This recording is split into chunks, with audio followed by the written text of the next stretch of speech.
राज्याच्या राजकीय आखाड्यात पुन्हा एकदा शड्डू ठोकला गेलाय। 9 खुर्च्या, डझनावारी इच्छुक आणि आकड्यांची जबरदस्त जुळवाजुळव। 12 मे रोजी ठरणार राजकारणाचा नवा बॉस, कोण मारणार बाजी आणि कोणाचा पत्ता होणार कट, पहा विधान परिषदेचा हा खास रिपोर्ट। नमस्कार, मी भक्ती, प्रहार न्यूजलाईन मध्ये आपलं स्वागत करते। राज्यातील राजकारण पुन्हा एकदा तापलंय। निमित्त आहे विधान परिषदेच्या रिक्त होणाऱ्या 9 जागांचं। 12 मे रोजी होणाऱ्या या निवडणुकीसाठी 30 एप्रिल ही अर्ज भरण्याची शेवटची तारीख आहे। मात्र खरी लढाई मैदानापेक्षा आकड्यांच्या कागदावर जास्त दिसतीये। सध्याचं गणित पाहिलं तर महायुतीचं पारडं जड दिसतंय। भाजपा 131, शिवसेना 57, राष्ट्रवादी काँग्रेस 40, जनसुराज्य 2, अपक्ष 2, रासप 1, युवा स्वाभिमान पक्ष 1 आणि शिवसेना पुरस्कृत 1 असं एकूण 235 संख्याबळ आहे। या जोरावर भाजपाचे 5 उमेदवार आरामात निवडून येऊ शकतात। एकनाथ शिंदेची शिवसेना 2 आणि अजित पवारांची राष्ट्रवादी 1 जागा सहज खिशात टाकेल। मात्र खरी गंमत आहे ती भाजपाच्या इच्छुकांची। 5 जागांसाठी भाजपामध्ये मोठी गर्दी आहे, त्यामुळे कोणाला लॉटरी लागणार याकडे सर्वांचं लक्ष आहे। दुसरीकडे महाविकास आघाडी समोर मोठं आव्हान आहे।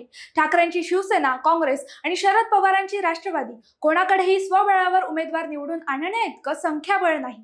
एका जागेसाठी 28 ते 29 मतांची गरज आहे, तर मवियाचं एकूण संख्याबळ 48 आहे। त्यात ठाकरे गट 20, काँग्रेस 16, शरद पवार गट 10 आणि मार्क्सवादी कम्युनिस्ट पक्ष 1, शेकाप 1। याचाच अर्थ या तिघांना एकत्र येऊनच लढावं लागेल। मात्र जागा एकच आहे आणि दावा 2 पक्षांचा। ठाकरेंची शिवसेना आणि काँग्रेसमध्ये या एका जागेसाठी मोठी रस्सीखेच सुरू झाली आहे। अजित पवारांच्या राष्ट्रवादीकडे असलेली अतिरिक्त मतं निवडणुकीचा नूर पालटू शकतात। जर महायुतीनं 9व्या जागेसाठी अतिरिक्त उमेदवार दिला तर मात्र निवडणुकीत मोठी चुरस निर्माण होईल आणि घोडेबाजाराची शक्यताही नाकारता येत नाही। ही निवडणूक केवळ 9 जागांची नाही, तर विधानसभा निवडणुकीपूर्वी आपली ताकद सिद्ध करण्याची आणि मित्रपक्षांना सोबत ठेवण्याची मोठी राजकीय चाचणी आहे। येत्या 30 एप्रिल पर्यंत उमेदवारांची नावं जाहीर होतील आणि तेव्हाच खऱ्या अर्थानं सत्तेच्या या वरच्या सभागृहाचं चित्र स्पष्ट होईल। आकड्यांच्या या खेळात जो टिकेल तोच वरच्या सभागृहात जाणार, बाकी सगळे वेटिंगवर राहणार। तर ही आहे विधान परिषदेची सध्याची परिस्थिती। कोणाला संधी मिळणार आणि कोणाला नकार हे लवकरच स्पष्ट होईल। माहिती आवडली असेल तर कमेंट्स मध्ये नक्की कळवा आणि असेच नवनवीन व्हिडिओ पाहण्यासाठी